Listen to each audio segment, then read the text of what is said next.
Do you want to be a millionaire by your 50s, even if you feel like you're late to the game? Give me just a few minutes, and I'll hand you a step-by-step plan you can actually follow. Whether you're in your 40s, your 20s, or even your 60s, to climb from where you are to where you want to be. This isn't hype. It's not lottery luck. It's just a clear path that works if you work it. Ready? Let's climb. First, a quick promise. I'm not selling you magic beans. This isn't going to happen overnight, but if you stick with these 7 steps, one stacked on top of the other, you can change your money story for good. Cool. Step 1. Reset your money mindset. Most people lose the financial game before it even starts, because their own brain slams the door shut. I saw this firsthand when I used to guest teach at a public school in Detroit. I'd ask the students, "What's your dream car?" And I'd hear answers like Ford Focus or Dodge Challenger. Nice rides, for sure, but I'd push them a little. Why not a Rolls Royce or a Lamborghini? This is your asterisk dream asterisk. And the answer I got back was just heartbreaking. They'd say, "People like us don't get cars like that. If you can't even imagine it, you will never chase it." So, we have to start with 4 crucial mindset upgrades. I want you to say these out loud every single day until they feel true. I will become wealthy. Money is abundant. Money is a tool. And it is my responsibility to build wealth. Let's unpack that. I will become wealthy isn't delusion, it's direction. If nobody else believes in you, that's fine. Believe in yourself anyway. Money is abundant helps you stop that scarcity squeeze. Look, if you make $50,000 a year and you save $10,000, that's great. But don't just crush your lifestyle to save a few more pennies. Expand the What if, over time, you learned a new skill, got a certification, switched roles, or built a side hustle, and started earning $150,000? Money as a tool means cash isn't your identity. It's fuel. You use it to protect your health, free up your time, support your family, and serve your community. And as my responsibility puts the steering wheel right in your hands, not the government's, not your parents', yours. Because money just amplifies who you already are. You should aim to be fit in 4 key areas. Physical fitness, it's hard to dream big if a health crisis is chewing up your energy and your dollars. Mental fitness, protect your headspace and lose those toxic circles.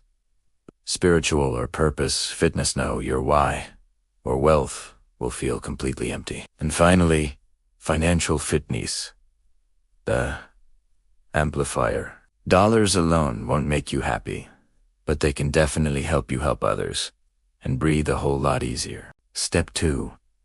Save your first $2,000, FAST. Welcome to what I call the financial danger zone. If you don't have at least $2,000 parked for emergencies, I want you to pause everything else. No DoorDash. No weekend getaways.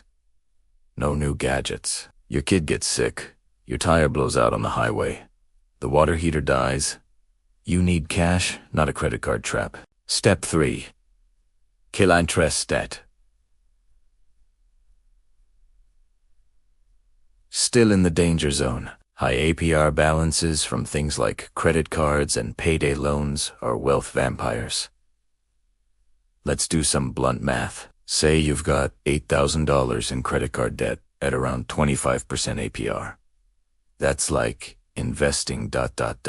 in reverse. If an $8,000 investment compounding at 25% for 30 years can snowball towards millions, then paying 25% to a bank for 30 years can snowball your wealth in the completely wrong direction. You have to stop the bleed. Attack it with one of 2 methods.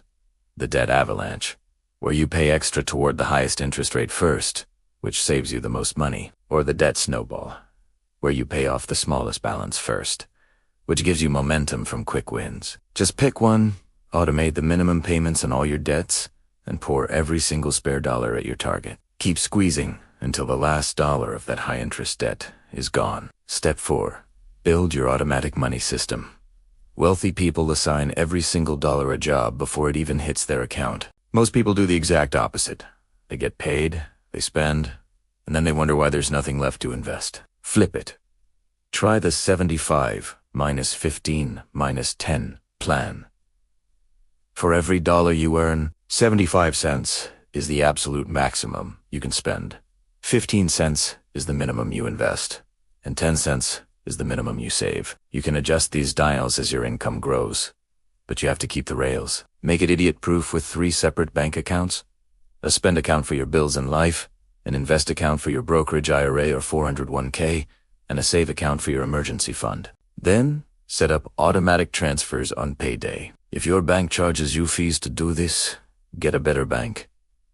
Why 3 accounts? Because when all your cash sits in one big pot, that $1,800 TV on sale magically starts to feel affordable. Separate buckets. Protect you from yourself. Step 5. Escape the payment trap. Modern life runs on subscriptions, leases, and 0% APR deals. Don't take the bait. If it doesn't put money in your pocket, do not finance it. The one reasonable exception is your primary home. For phones, pay cash. That $1,000 iPhone at $50 a month. 0% APR is a retailer's dream. Because you end up spending more on add-ons, and a lot of people miss the promo window and get slammed with over 20% interest retroactively. Just buy last year's model for $450 and keep your freedom. For cars, leasing is like flying first class. It's a luxury, not the default. Take the $8,000 you would put down on a new $50,000 car, and just buy an $8,000 car outright. Now, there's no $800 monthly payment. Your insurance drops. Maintenance is cheaper. That freed up cash can now flow into investments that will eventually buy a nicer car for you. Ask yourself this: do I want to look rich? Or do I want to be rich? Step 6. Raise your income the right way. This is where the climb gets really exciting. The 751510 plan scales infinitely. If you make $30,000 a year, it works. If you make $300,000, it still works. The more you earn, the more you automatically invest and save. Here are some ways to grow your income. Become undeniable at your job. Take on projects tied to profit. Document your wins, and ask for a raise backed by hard numbers. Upskill cheaply with certificates, short courses, or targeted credentials at your industry rewards. You can also earn side income, freelance on the weekends, consult, tutor, design, code, deliver, or drive. Even an extra $300 a month invested can snowball into a fortune. Consider a career pivot into higher-paying fields that value your transferable skills like project management, sales, or data analysis.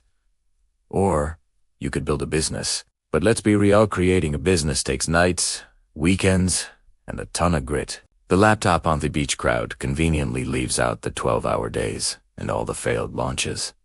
If you're in, commit. If you're not, that's okay. Just climb the corporate ladder and stack your assets. The key rule here is that every income bump should feed your system. Don't blow a $10,000 raise on a week in Cancun. Let your automatic transfers lift your investing and saving first. Asterisk, then asterisk, allow yourself a small lifestyle upgrade. Step 7. Protect what you're building and design your legacy.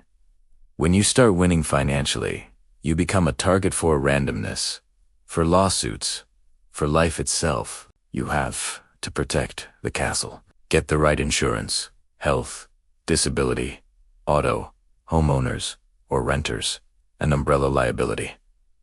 Is it boring? Yes. Is it essential? Absolutely. One accident without the right coverage can erase years of progress. If you run a business, get a legal structure like an LLC or separate your business banking and handle your basic compliance. Talk to a professional. It's a few hundred or a couple $1,000s that are very well spent. And create an estate plan. At a bare minimum, you need a will, powers of attorney for medical and financial decisions, and beneficiary designations on your accounts. As your assets grow, consider a living trust to avoid probate and keep your affairs private. The last person who should decide where your money goes is a stranger in a courthouse. Finally, give back. Money amplifies your impact. Whether it's mentoring, tithing, scholarships, or neighborhood projects, set aside a percentage to lift others up. The climb is so much sweeter when you're pulling someone else up the trail with you. So, how should you invest? There are a dozen great path stocks, index funds, real estate, small businesses. The point isn't to pick the one perfect route.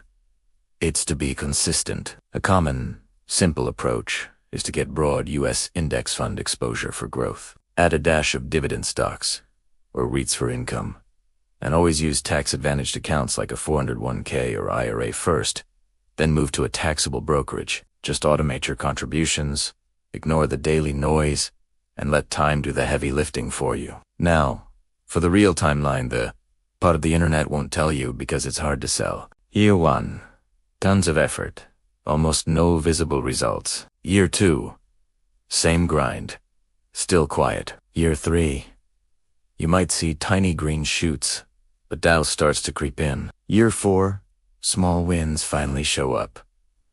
Year 5, momentum builds. Years 6 and 7, things really start to compound. By year 8, people will start asking you, how did you do it?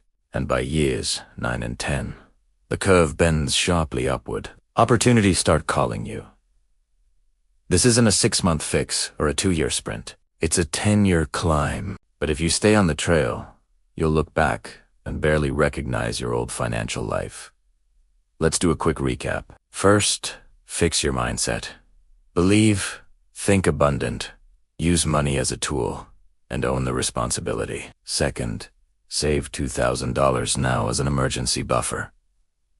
Third, crush high-interest debt with no mercy. Fourth, automate with the 75, minus 15, minus 10, plan, and 3 accounts. Fifth, kill the payment traps. Sixth, earn more through raises, new skills, or a side income. And seventh, protect and plan with insurance, legal shields, and generosity. Here's a closing thought for you. 10 years from today will arrive whether you decide to climb or not. The only question is, will the future you thank you for starting now, ... or wish you had? If this video gave you some clarity, tell me in the comments which step you're starting this week. Is it step those building your emergency fund? Step 3, killing debt. Or step 4, setting up your automation. I read every single comment.